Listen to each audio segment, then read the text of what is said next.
Well, I think it's important to value the progress of where we are now.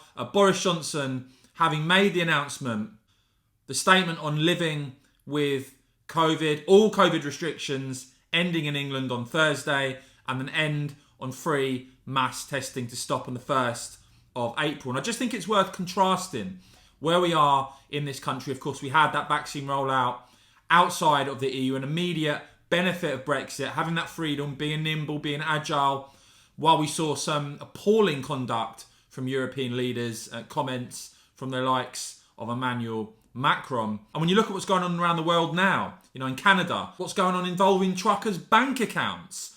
We've seen today the announcement in Hong Kong, for instance, compulsory tests. All Hong Kong residents having to undergo compulsory COVID testing for 3 times. And what a contrast it is to see Boris Johnson as Prime Minister lifting all remaining COVID restrictions in England.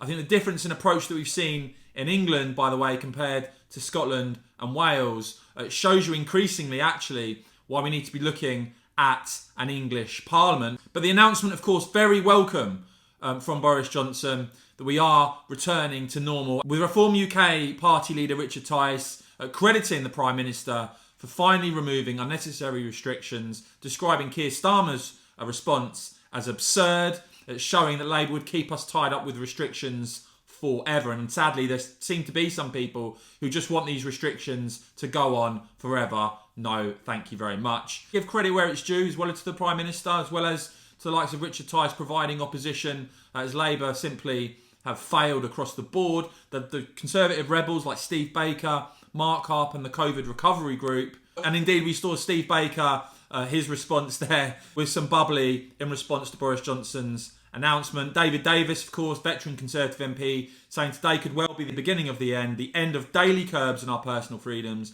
Now we must learn the lessons of the pandemic, he says. Civil liberties must not be handed over without proper and full parliamentary approval and oversight. But we are finally going back to normal. And England, I'm proud to say, is leading the world, really. Freedoms being restored and hopefully us never going back to the type of restrictions that we've seen imposed recently. As ever, I'll keep bringing you all the very latest on this and more. So please do give this video a quick thumbs up. And of course, as ever, thanks so much for watching.